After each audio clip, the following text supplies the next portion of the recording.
अपने राजनीतिक फायदे के लिए और चुनाव जीतने के लिए मोहरों की बलि दी जा रही।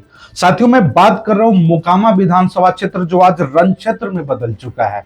अभी दुलारचंद यादव जो आरजेडी के नेता थे, उनकी हत्या कर दी जाती है और ये तक नहीं पता चलता है कि आखिर हत्यारा कौन है। अब इस कहानी को आप इस तरीके से समझ सकते हैं। चलिए शुरू करते हैं। जन सुराज के जो मोकामा विधानसभा से प्रत्याशी हैं पीयूष प्रियदर्शी जी, अगर इन्हें हम पीयूष दूरदर्शी कहें तो कुछ गलत नहीं होगा। ऐसा मैं इसलिए भी कह रहा हूं क्योंकि जिस समय मोकामा के टाल क्षेत्र में यह हत्या की घटना को अंजाम दिया जाता है, उस समय पीयूष प्रियदर्शी अपने समर्थकों के साथ शायद जनसंपर्क और वोट की अपील के लिए घूम रहे थे। हत्या के तुरंत बाद पीयूष प्रियदर्शी का या फिर पीयूष दूरदर्शी का एक वीडियो जारी होता है जिसमें वो कहते हैं कि दुलारचंद चाचा पे अनंत समर्थकों ने हाथ उठाया, जबकि दुलारचंद के पैर में गोली लगने की भी बात हो रही है और उनके पीठ में घसीटे जाने का निशान भी पाया गया।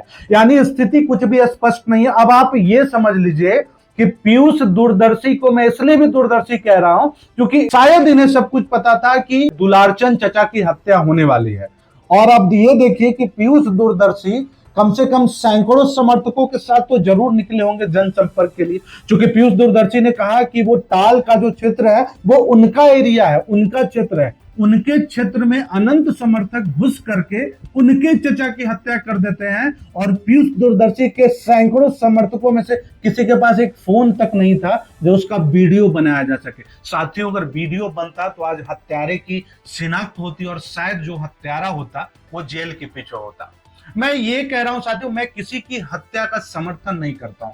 हत्या चाहे किसी जाति या किसी समुदाय का हो, किसी राजनीतिक लाभ से हो या फिर चुनाव जीतने के इरादे से हो, लोकतंत्र के बिल्कुल खिलाफ और मैं इस हत्या की कड़ी निंदा करता हूं, हत्यारा चाहे जो। लेकिन जिस प्रकार से इस हत्या के बाद राजनीतिक षड्यंत्र के तहत अनंत सिंह पे लगातार हमला बोला जा रहा है, चाहे वो मीडिया के साथियों के द्वारा या फिर राजद के कार्यकर्ताओं के द्वारा या फिर बड़े विशिष्ट नेताओं के द्वारा, ये गलत है। जब तक सीबीआई जांच का रिपोर्ट नहीं आ जाता, जब तक पोस्टमार्टम का सही रिपोर्ट नहीं आ जाता, प्रशासनिक बयान नहीं आ जाता, तब तक हम किसी हत्यारे को हत्यारा नहीं बोल सकते, किसी उम्मीदवार को तो खास करके हत्यारा नहीं बोल सकते।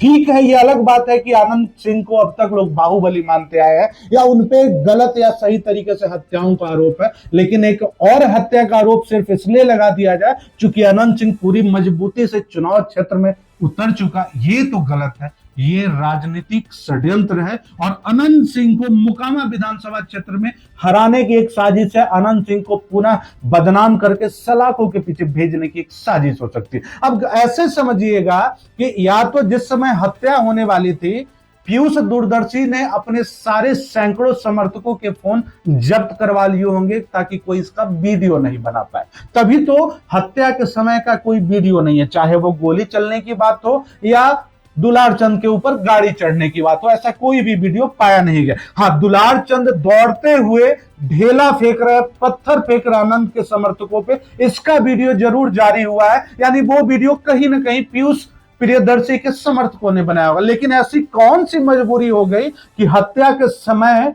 आपने कोई वीडियो नहीं बनाया ताकि वो असली हत्यारे की पहचान ना हो सके? या इसको इस तरीके से समझिए कि शायद ऐसी स्थिति बनी होगी कि अनंत सिंह के समर्थक वहां आए होंगे और पीयूष प्रियदर्शी के सारे समर्थक अपना फोन अनंत के समर्थकों को दे दिए होंगे कि लीजिए आप अपना जमा कर लीजिए। उसके बाद अनंत के समर्थक दुलारचंद चाचा की हत्या कर देते हैं। उसके बाद वो पीयूष प्रियदर्शी के समर्थकों को फोन वापस दे देते हैं और ये कहते हैं कि लो, तुम लोग अपना फोन लो और अब रोना धोना शुरू करो। और हाँ, इस हत्या का क्रेडिट मुझे देना मत बोलना, यह मत बोलना कि यह हत्या अनंत सिंह ने करवाया है।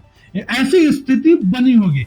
दोस्तों, यह सोचने वाली बात है कि पीयूष प्रियदर्शी कहते हैं कि हत्या के समय दुलारचंद चाचा उनके लिए प्रचार प्रसार में उनकी गाड़ी में थे।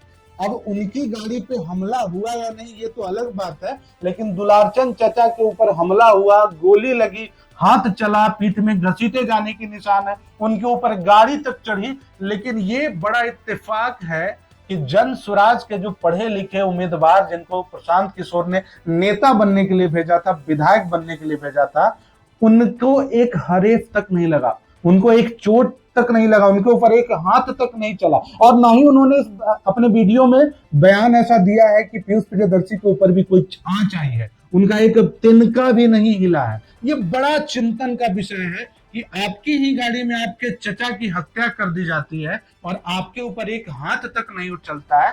ऐसी कौन थी राजनीतिक साजिश थी? और हत्या के तुरंत बाद आप वीडियो जारी करते हैं कि अनंत के समर्थकों ने दुलारचंद चचा पे हाथ उठाया और उनकी हत्या कर दी। भाई साहब, आप तब कहां थे जब उनपे गोली चलाई जा रही थी? आप तब कहां थे जब उनपे गाड़ी चढ़ाई जा रही थी? यानी ये क्लियर जो पटकथा है ना, वो शायद किसी ऑस्कर अवार्ड को जीतने की तैयारी हो रही थी और अनंत सिंह को पूरे तरीके से बदनाम करने की, पूरी बुरे तरीके से घेरने की एक कड़ी और बहुत बड़ी साजिश रची जा रही थी।